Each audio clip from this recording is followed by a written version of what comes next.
हमें तकरीबन अपनी हर वीडियो में ये बोलने की आदत हो गई थी कि जो हमारी डिफेंस फोर्सेस हैं, चाहे इंडियन एयरफोर्स हो, नेवी हो या फिर आर्मी हो, वो टेक्निकल के मामले में और एडवांसमेंट के मामले में दुनिया के बाकी देश, यहाँ तक कि पाकिस्तान तक की हम एग्जांपल देने लगे थे, बहुत पीछे हो रहे हैं। पिछले 3-4 महीनों से तो ऐसे लग रहा था कि मानो हमारे इंजीनियर्स या साइंटिस्ट कुछ नई चीज़ें बनाना भूल ही गए हों। मेड इन इंडिया नाम की तो कोई चीज़ दूर दूर तक सुनाई ही नहीं दे रही थी।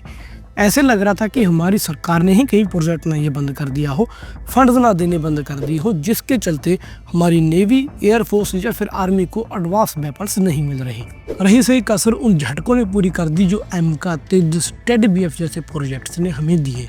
लेकिन एक ऐसी अपडेट सामने आई है जिसको सुनकर हर इंडियन का सीना गर्व से चौड़ा हो जाएगा, और यही नहीं, पाकिस्तान और चाइना के लिए ये बहुत बुरी खबर साबित होगी। इंडियन नेवी ने एक ऐसा कारनामा कर दिया जो आज तक चाइना, यूएसए, रशिया जैसे देश भी नहीं कर सके। ऐसा क्या किया है इंडियन नेवी ने, इसके बारे में बात करेंगे। उससे पहले हमारे चैनल को लाइक कीजिए, शेयर कीजिए, सब्सक्राइब कीजिए। अगर आप जियोपॉलिटिकल, डिफेंस और वर्ल्ड अफेयर से रिलेटेड नए नए अपडेट्स जानना चाहते हो तो हमारे चैनल को सब्सक्राइब जरूर कीजिएगा। दोस्तों, इंडिया और जापान के रिश्ते आज की डेट में बेहद मजबूत हैं। इसी के चलते इंडियन नेवी की एक वॉरशिप जापान की तरफ गई थी। तो जैसे ही हमारी ये वॉरशिप जापान से इंडिया वापस आ रही थी तो ये फिलीपींस के पश्चिम की तरफ से गुजर रही थी।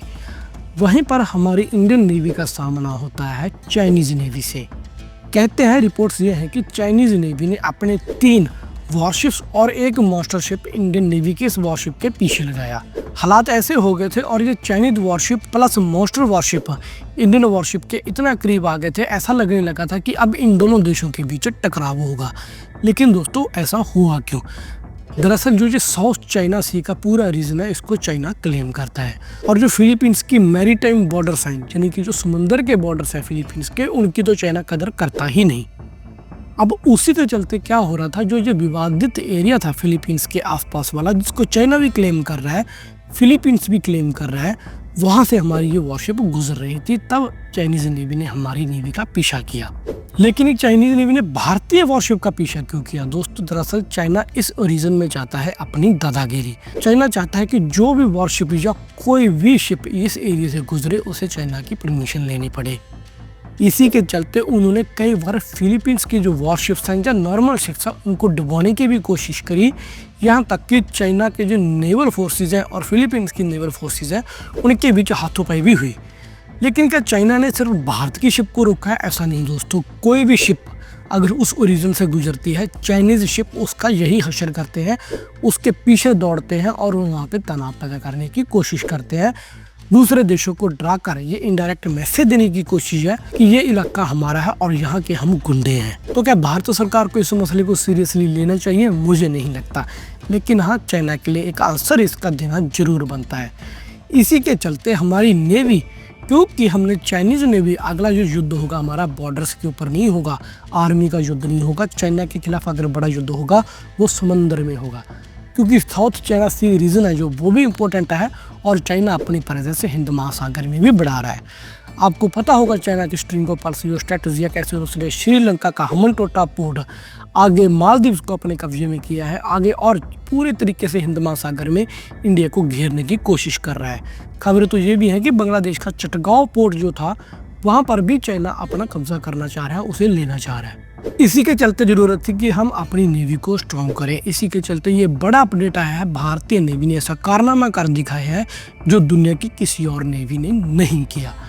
भारतीय नेवी ने एक दिन में 3 अपने वॉरशिप्स हैं वो समंदर में उतार दिए। दरअसल एक्चुअली में ये 2 वॉरशिप हैं और एक सबमरीन है, INS सूरत, INS नीलगिरी और INS विजयघर, कुछ ऐसा नाम है हमारी सबमरीन का, जो कि एक डीजल सबमरीन है। सबमरीन का क्या काम है, वो छुपते छुपाते जाएगी, दुश्मन की टेरिटरी में जाएगी, वहाँ पर जो भी उसको टारगेट दिया गया उसे डिस्ट्रॉय करेगी, या इंटेलिजेंस लेके आनी है, या एक पहरेदारी करने की, कुछ दुश्मन का वॉरशिप या कोई भी जहाज हमारे इलाके में गैर कानूनी ना घुस जाए। ऐसे काम हम सबमरीन से लेते हैं। ये डीजल सबमरीन हमने अडॉप्ट कर दिया है हमारी इंडियन नेवी में। लेकिन इंपॉर्टेंट है INS सूरत और INS नीलगिरी। दोस्तों, INS सूरत के मैं फीचर्स आपको बता दूं, इसमें सरफेस टू एयर मिसाइल लगी हुई है। मान लीजिए कोई फाइटर जेट या कोई भी मिसाइल ऊपर से आ रही है और आईने सूरत उसके आसपास है, तो यहाँ से हम आईने सूरत से मिसाइल लॉन्च करेंगे और हवा में उस टारगेट को उड़ा देंगे। आईने सूरत में है शिप टू शिप मिसाइल, यानी कि अगर कोई सामने से हमारे शिप आ गया, आईने सूरत से उसका कोई टकराव हो गया, तो वो शिप को भी डिस्ट्रॉय करने का मादा रखती है। टॉर्पीडो लॉन्च कर सकती है, सबमरीन उसको मारने के लिए बेसिकली हम टॉर्पीडोज का इस्तेमाल करते हैं।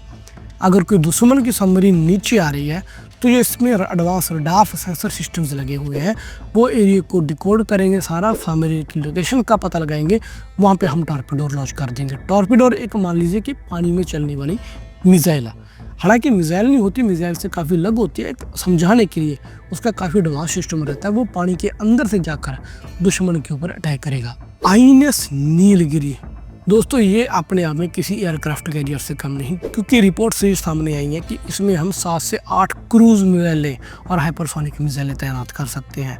मतलब साफ है कि इस आईएनएस नीलगिरी के ऊपर हम अपनी 6 से 7 ब्रह्मोस तैनात करने जा रहे हैं। और सबसे बड़ी बात है इसकी वर्टिकल टेक ऑफ, यानी कि हमें इस तरीके से जो टेढ़े हॉरिजॉन्टली मिसाइल जाती है फिर अपनी हाइट गैदर करती है, वो चीज़ नहीं करनी पड़ेगी, सीधा मिसाइल ऐसे ऊपर की तरफ निकलेगी और अपना काम कर देगी। इन शिप्स की एवरेज स्पीड ये बताई जा रही है कि 56 किलोमीटर पर आवर है।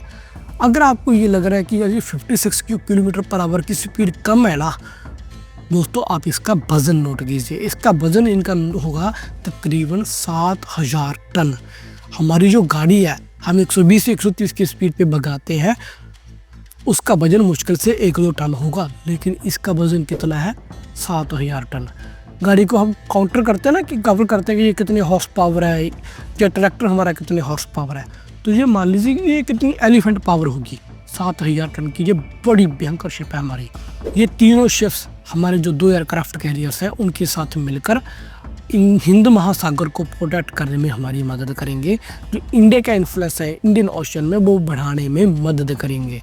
पाकिस्तान को कवर करने के लिए तो हमारा एक ही एयरक्राफ्ट कैरियर काफ़ी है, बाकी सब के लिए ये हमारी वॉरशिप्स हैं, फ्रीगेट्स हैं, जो हम आने वाले समय में एयरक्राफ्ट कैरियर बना रहे हैं। 2 एयरक्राफ्ट कैरियर हमारे पास है, तीसरा अभी बन रहा है, टोटल हमने 6 बनाने हैं। इससे क्या होगा, जो हिंद महासागर में चाइना का और यूएसए का डोमिनेंस इंक्रीज होता जा रहा है, या अगर साउथ चाइना सी में हमारा कोई युद्ध हो रहा है, वहाँ पर हमें जाने में मदद मिलेगी, चाइना के खिलाफ युद्ध लड़ने में मदद मिलेगी। स्पेशली आईएनएस नीलगिरी हमारे लिए इसलिए भी इम्पोर्टेंट है क्योंकि जो चाइना के बड़े शहर हैं वो इंडिया के जो लैंड बॉर्डर्स हैं उनके आसपास नहीं लगते।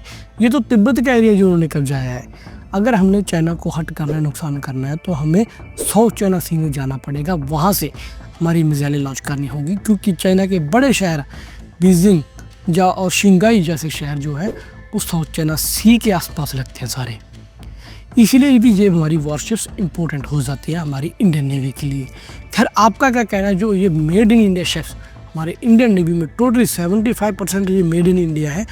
कुछ इंस्ट्रूमेंट्स इनमें बाहर से जरूर लगे हैं, लेकिन टोटली ये इंडिजिनियस हैं, हमारे भारत में ही बनी है। इनके बारे में आपका क्या कहना है कमेंट करके कमेंट सेक्शन में अपनी राय जरूर दीजिएगा। मिलेंगे नई वीडियो में, तब तक के लिए वीडियो दीजिए इजाजत और हाँ please don't forget to like share subscribe our channel. जय हिंद।